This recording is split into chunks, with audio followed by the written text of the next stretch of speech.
Maz at Triple C Creations. Hey, it's Maz.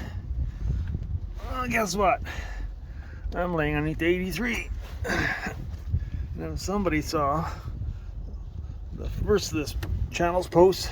We were putting this 83 together, and we went for a rip when we got it running, and then we ended up hammering on the brakes, and we almost did a complete sideways skid. Well, actually we did, and it's because the driver brake locked on, but the passenger brake didn't do anything on the front. And now it's starting to act up again, and now the passenger brake is actually starting to stay on and not come off. And there's this lovely thing called a proportional valve, and I gotta pull the line off, and I gotta make sure this line is running all the way over to the driver wheel is clear. And if it's clear, then we probably got something wrong with this valve. It's a safety valve. The whole idea is, in short, if a brake line breaks somewhere front to back, it's supposed to give you a chance to get yourself stopped so it doesn't just bleed out. The old cars used to have just one line for 4 brakes, one line brakes, no brakes. This idea is 3 to 4 lines, and then you have a chance to get stopped in an emergency. So that line up on top, you can see here, I barely even touch it, way up on the top. I'll point at it. That line right there goes to the master cylinder. It comes in. There's another one beside it on the other side of this switch. Comes down, brake fluid comes here, goes to the passenger front wheel. There's another line up on top. Get the focus in here. Oh, come on, focus. That wheel, it's trying to focus on my finger. That wheel line goes to the driver front wheel. Then we got this line. Oops, not that one. This one goes to the back brakes. And that little electric wire, oops, get a little focus there. Electric wire up on top turns the light on up top on your dash to tell you that your brakes are not working. In other words, light comes on. Oh, darn, we have trouble. So I'm gonna get this line off. I'm gonna blow it clear and make sure it's clear. And if it's clear, then we gotta take this valve off or do something about it. So let's get at her. Okay, we're back. We can get this turn.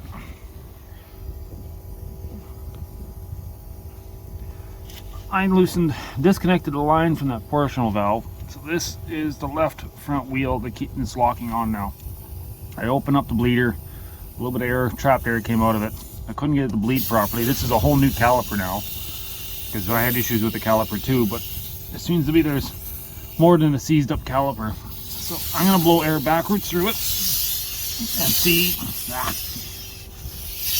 if the line blows clear. So this might be a little loud. You can just see fluid coming out.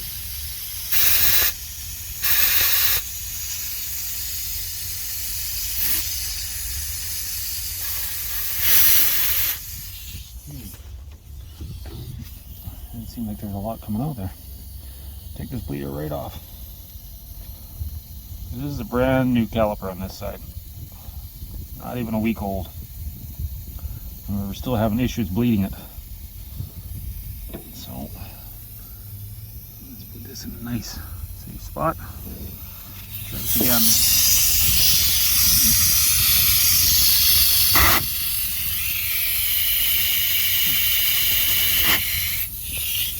We do have a plug line.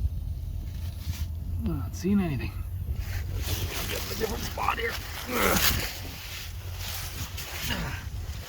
Line from here.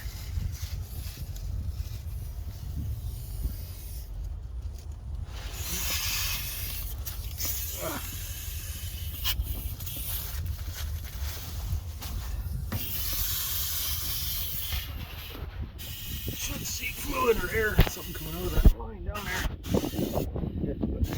Where's the line? Where's the line? Oh, I really do want to get a shop built. Oh,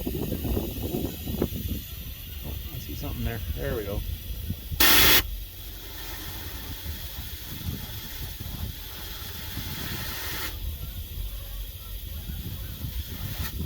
That's not good.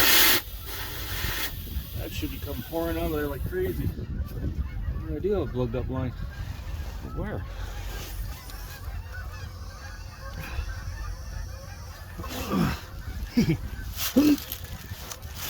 This outdoor shop is not cool.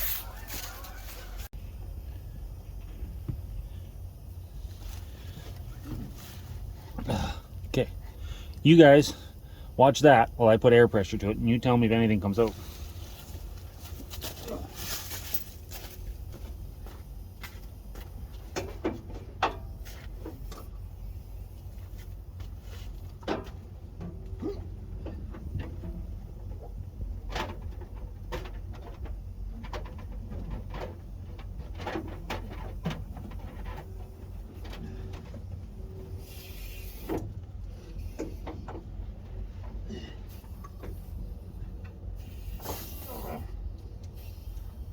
Okay. You guys watching? Ready? Here it comes.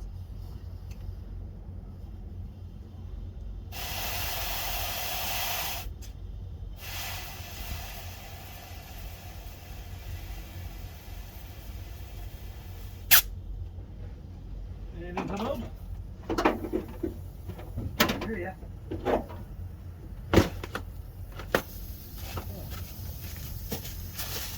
Let's see. Well, let me take a look.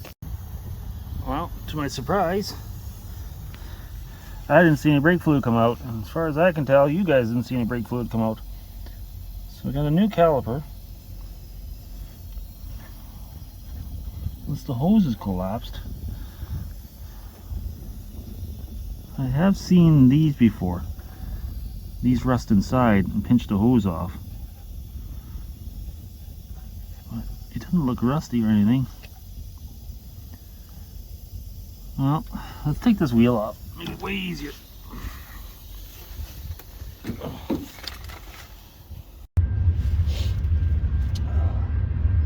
now I'm gonna check this line. You guys look a little closer here. I think it's this thing. I need to verify that sometimes these things will rust inside, and this wraps around to hold the hose up, keep it from getting into the wheels and suspension. But sometimes rust will build in behind this metal bracket. The newer ones are now like aluminum and tin. They don't rust as bad, as easy. They'll rust in here, and then it'll just squeeze it and choke and pinch the line off.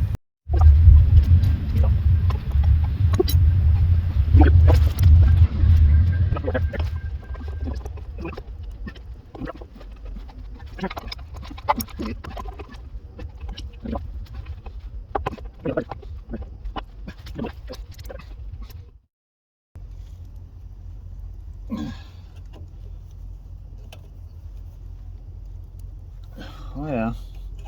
Well, maybe there is rust back there. There, it's opening. Oh, look at that, there is too.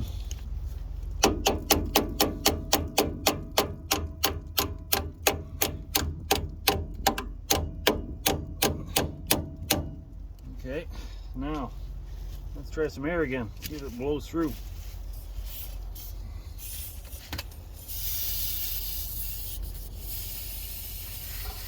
Oh, look at that.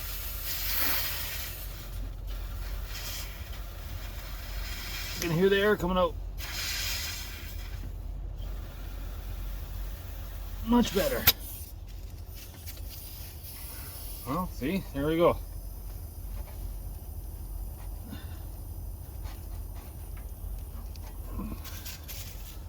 I'll knock a little more rust in there. I'm gonna get a little fluid down there, penetrate.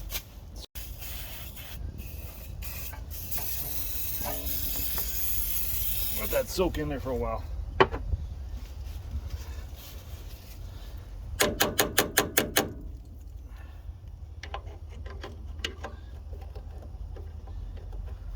Switch this back a little bit.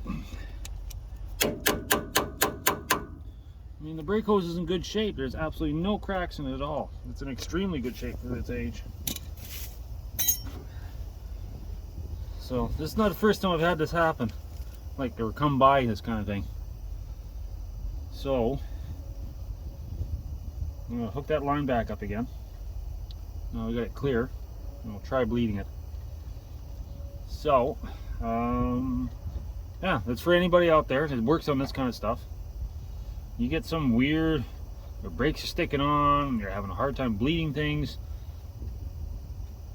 check all your fittings, everything, but check any of these holders.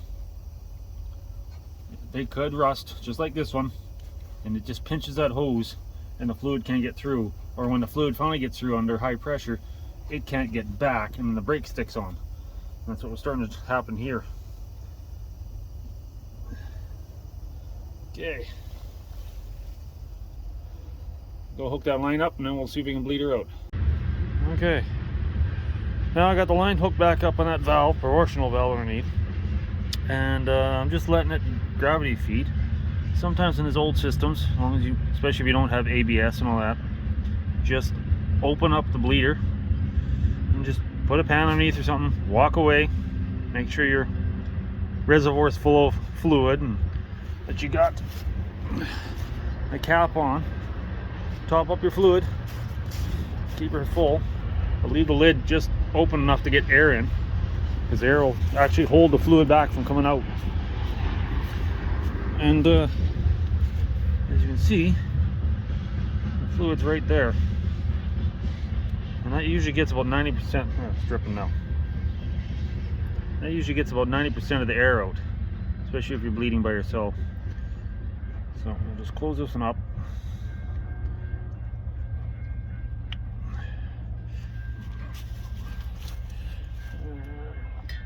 Give her a snug. And we'll just go try the pedal now.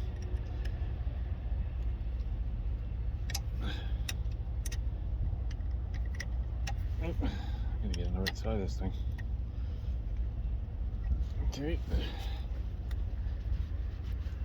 Oh, and also too, this is just a personal preference. Every time you get these new calipers, 90% of the time they're never painted. It's just bare metal. So I always paint these things and I put them on, and it keeps them from rusting up right away. Looks better. Put some grease and stuff in these pins and along the slides here, and between the and with the paint and everything, it doesn't seem to rust up as bad. It doesn't get stuck easy. So I'm gonna go try this and see if the pedal works. I can never get this pedal to go to the floor. It was always never bleeding out to the side. Let's see here.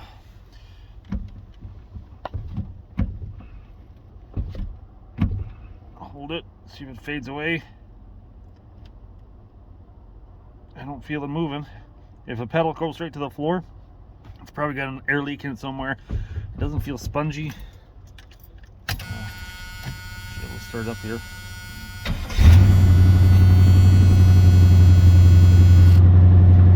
Get more power in the power brakes.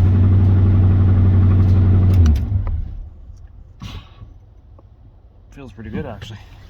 Now, see if that rotor's free. I should be able to turn it by hand. I should have drag. I should be able to turn it by hand. Oh.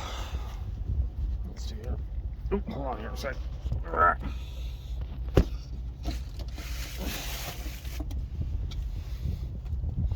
Oh yeah, that's good. There's always supposed to be a little drag. I can live with that. Let's crack her open here real quick. Any more air comes out.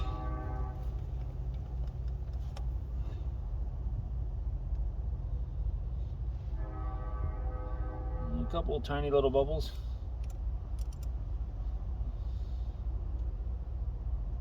I think we got it good. I think we just put the wheel on, go for a test drive.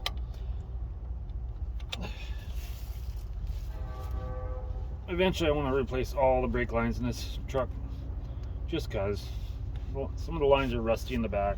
We already fixed one already. So let's go put the wheel back on and we'll go for a rip. Hey, Maz here. We got, turn the light on here. There. Got the brakes hooked up, bled. We'll try them out. while I was doing that, I have an issue with there's a manual choke right here. Oop. Give me a sec here. Okay. There's a manual choke got put in this truck after I got that Holly carburetor put in. Down here. This here is seized up solid. It's working not too bad now. It was making the cold starts. Now it's getting a little colder out, harder to keep it running. Here goes.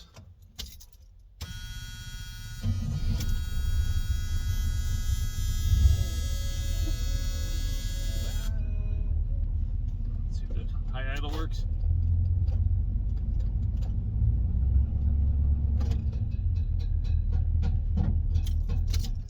Oop, hold on. We're back. Had a little noise going around in the fan, ting, ting, ting, ting.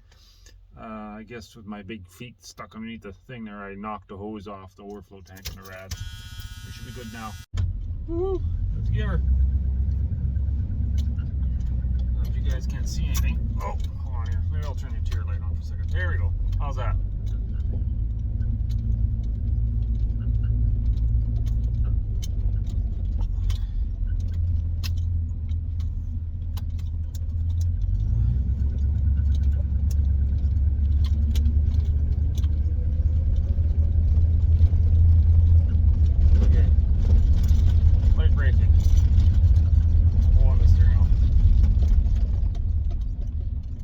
Not bad. I can live with that.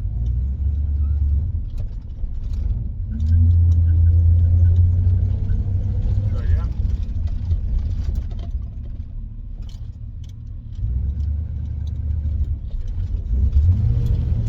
It's a little cold.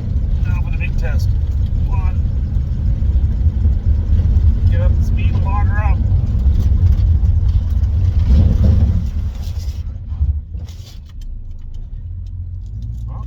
Didn't pull. Awesome. Give me a second here to get turned around.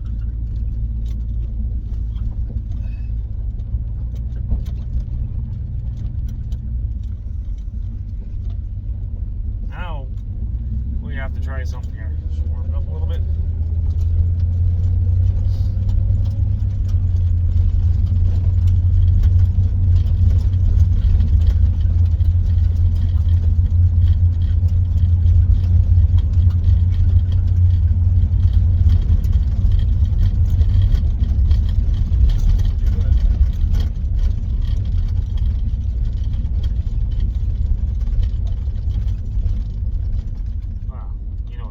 For.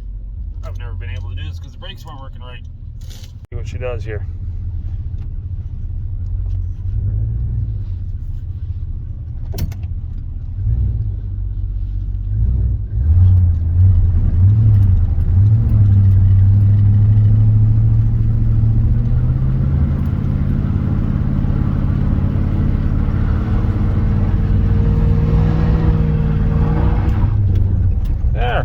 Wasn't amazing, but you did a brake run, brake stand. There we go. Yeah, working. We're working now. Oh. Switch is a little finicky.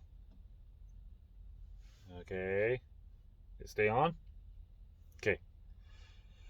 Success. So we got the brakes working. We got the choke working. We're just gonna run this truck a few more weeks here. She's getting cold. I have no intentions of running it this winter. I don't want it in the salt and snow up here. So we're gonna run it here for a few more weeks, and then we're gonna put her away for the winter, and we're gonna continue on the rest of our projects. Tomorrow, if I can get on it, I'll let you guys come along. I am going to fix that squeaky speedometer that's been driving me nuts. And down here, the little indicator needle is broken off too. So, yeah, right here. The indicator's not working, and this speedometer is driving me nuts. It hasn't, I've lubed it down. It doesn't want to fix itself. I have another speedometer. So maybe tomorrow. Oh yeah, and also the ignition switch. This thing here. Let's see if we get on there. Years ago, I don't know when it happened, but here, we'll see if we can get some light on it here. Oh, there we go. It's much better. This here, any of the Chevy people know, there is a chrome ring that's supposed to be on there. I have no idea when that fell out. But the key works fine, but something in the linkage down here, probably in the switch itself, is really stiff. So when it's cold in the mornings and I try to start this thing, I almost break this key off in here, and I do not want to break the key off in here. This is actually the original key. I don't even have a copy yet. I'm gonna make some copies. Like, there's not even a wear on it. Like, how does a truck like this old have? Chevys were just known for wearing keys out. But anyways, so that's the plan. Maybe tomorrow we'll take this dash off, fix the speedometer, and then while we're at it, we'll get down in this ignition and see if we can get this key to work, so we're not fighting, taking two hands to start it. Then I won't have to listen to that squeak, squeak, squeak, squeak, and the speedometer should be accurate. So yeah, we'll see you tomorrow night. That's it for this video. Next one around, it could be anything. We got so much stuff. Like, I always got ahead of myself all the time. So yeah, hopefully you'll see you in the next video, and join me and whoever. If you like, put some comments below. Subscribe, it'd be highly appreciated. Hit the bell icon, then that way you'll know when I'm uploading a video. Usually I do it each week, I try to. And hopefully you enjoyed the video. So this is Maz. Bye.